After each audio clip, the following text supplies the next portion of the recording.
Olá, sejam bem-vindos a este canal. Meu nome é Carlos Zanino e o tema que eu tenho para vocês hoje, meus queridos, o meu subtítulo é Como o corpo é o templo de Deus? O corpo é o templo de Deus. O nosso corpo é o templo de Deus. O nosso corpo é a morada de Deus.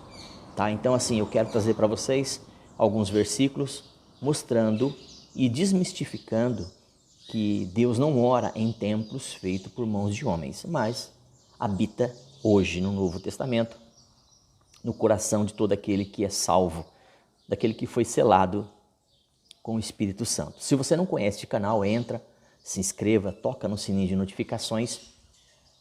O seu like ou dislike é importante e nos comentários o que você achou disso, ou até mesmo você pode deixar aí o que você gostaria de saber. Bora comigo? Então vamos juntos, bem rapidamente, de forma bem sucinta. No Antigo Testamento, o templo era o lugar onde o povo se reunia para ter comunhão com Deus, isso no Velho Testamento. O Senhor manifestava a sua glória no templo, Velho Testamento, tá? Principalmente aqui falando do judeu, certo? O templo era um lugar especial onde Deus se revelava às pessoas.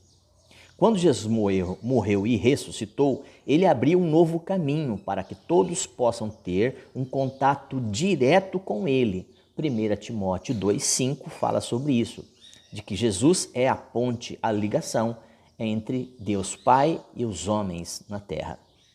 Tá? Então, quando Jesus morreu e ressuscitou, ele abriu esse caminho para todo aquele que acredita, para todo aquele que crê. Tá certo?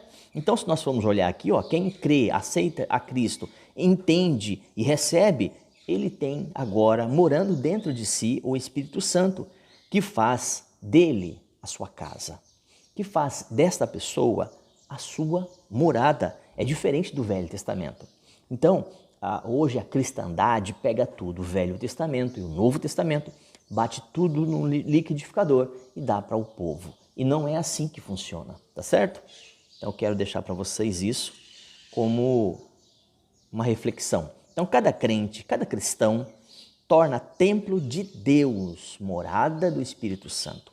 Um lugar onde Deus pode manifestar a sua glória. Antes, no Velho Testamento, no templo feito por mãos de homens. Hoje, no Novo Testamento, no templo de carne. Antes, no templo de pedra. Agora, no templo das pedras vivas. Atos dos Apóstolos 7, 48 em diante, diz que o Senhor não habita em templos feitos por mãos de homens, tá? Então já eu trago para você o versículo aqui e a gente discorre junto, tá? Então o corpo é o templo de Deus. Então a Bíblia diz que o nosso corpo é o templo de Deus. Vocês sabem que são santuário de Deus e que o Espírito de Deus habita em vocês. Vocês não sabiam? Então, agora estão sabendo. Se alguém destruir o santuário de Deus, Deus o destruirá, pois o santuário de Deus que vocês são, o que vocês têm, o que vocês é sagrado. É interessante você analisar isso. 1 Coríntios 3, 16, 17. Dá uma olhadinha aí na sua Bíblia para você ter uma ideia melhor do que eu estou falando. Ok? Vamos lá. 1 Coríntios 3, 16 ao 17. Acaso não sabem que o corpo de vocês é o santuário do Espírito Santo e que ele habita em vocês e que lhes foi dado por Deus e que vocês não são de vocês mesmos? Vocês não sabiam? Então a Bíblia está dizendo aqui.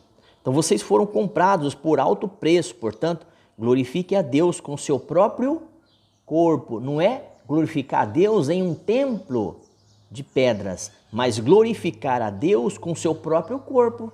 Como é que a gente glorifica a Deus? Como é que a gente louva a Deus? Com o nosso próprio corpo. Se você dá uma olhadinha, se você for ler Romanos 12 em diante, diz que o verdadeiro culto e o culto racional, aquele que pensa, é feito através do seu corpo e não através de um templo de pedras com uma placa em cima. Então aí é para a gente estar esclarecendo um pouco sobre esse assunto que muitas das vezes fica obscurecido, tá? Então nós somos aí o templo de Deus, a habitação do Espírito Santo. 1 Coríntios 6, 19 e 20. Olha que interessante. E respondeu Jesus: se alguém me ama, obedecerá a minha palavra. Meu Pai o amará. Nós viremos a ele e faremos morada nele. João 14, 23. Então, que benefício, que igualdade, que comunicação, que intimidade há entre o templo de Deus e dos ídolos? Pois somos santuários do Deus vivo, como disse: habitarei com eles e entre eles andarei, serei o seu Deus e eles serão meu povo. 2 Coríntios 6, 16. Olha que interessante. Portanto, vocês já não são estrangeiros nem forasteiros, mas concidadãos dos céus e membros da família de Deus, edificados sobre o fundamento dos apóstolos e dos profetas. Só lembrando que apóstolos e profetas já não existem mais, porque isso foi o início da igreja, foi a base, a formação. Se você for dar uma olhadinha lá em Atos 2 em diante, ali você vai encontrar a igreja do Senhor Jesus sendo edificada sobre essa base dos profetas e dos apóstolos. E ali o Espírito Santo batizava, selava naquela festa em Antioquia todos os crentes, ok? Só para a gente lembrar e para você não esquecer. Então nós somos edificados aí, casa espiritual, tá? Sacerdócio santo, povo eleito, escolhido, chamados para dizer o quê? Para fazer o quê? Para expressar aquilo que de fato ele veio fazer. As boas novas, a boa notícia do Evangelho que é Cristo. Então ele é a nossa pedra angular e todo o edifício bem ajustado torna-se santuário santo no Senhor. Neles, todos nós, somos edificados juntos e nos tornamos morada de Deus, individual e juntos como corpo, e ele é a cabeça. Efésios 2, 19 e 22. Tá? Então, fui crucificado com Cristo, assim já não sou eu mais quem vive, mas Cristo é quem vive em mim. E a vida que agora vivo pela fé no Filho do Deus vivo, que me amou e se entregou por mim. Gálatas 2, 20. É interessante que nós tenhamos esta capacidade de pensar, de raciocinar, e dentro dessa lógica e essa razão bíblica, estarmos vivendo a nossa fé. Moisés foi fiel como servo em toda a casa de Deus, dando testemunho do que haveria de ser dito no futuro. Casa de Deus, no passado, templo de pedra. Casa de Deus, hoje, templo de pedras vivas. Então, como filhos sob a casa de Deus, essa casa somos nós. Nós somos a casa, o habitat do Deus vivo. Tá? Então, devemos ter essa fé e essa convicção. Tá? Se nós nos apegarmos firmes, confiando, esperando nele, então receberemos dele aquilo ao qual ele prometeu antes da fundação do mundo. A ressurreição, a vida eterna. Hebreus 3, 5, 6. Hebreus 3, 5, 6. Portanto, irmãos, temos plena confiança para estarmos sempre no lugar santíssimo pelo sangue de Jesus, que no Velho Testamento somente o sacerdote, o sumo sacerdote, tinha essa condição de fazer. O povo não podia entrar no Santo dos Santos. Mas Jesus Cristo veio para quebrar esse mal, desfazer essa separação, e o véu foi rasgado de cima a baixo. E hoje nós temos, por intermédio de Jesus Cristo, acesso a Deus, o Pai. Tá? Então o caminho já foi aberto, tá? Ele abriu o véu e hoje nós temos Deus na pessoa do Espírito Santo habitando.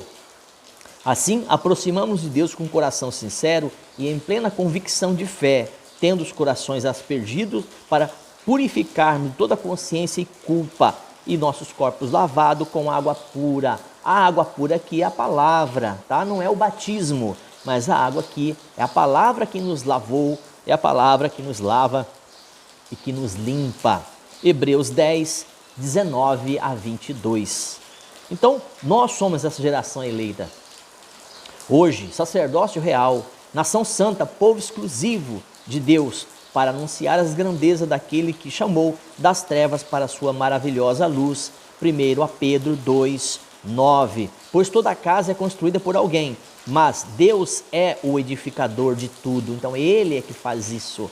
Tá? Moisés foi fiel como servo em toda a casa de Deus, no Velho Testamento. Mas hoje, o Filho do Deus vivo, esse sim edificou a casa. Ele é a casa, Ele é a vida, né? Nós somos o corpo e Ele é a cabeça. Então nos apegamos firmes sempre, sempre. Hebreus 3, 4, 6. Eu tinha muito mais para falar, muito mais versículos para dizer, mas era apenas uma reflexão de hoje. Como eu já tenho no canal sobre esse assunto, isso é para a gente estar pensando, é para nós estarmos assim, trazendo como motivo de fé, como motivo de crença e vida. Deus abençoe a sua casa, a sua família e tudo aquilo que você estiver fazendo. Shalom, shalom Adonai e até um próximo vídeo.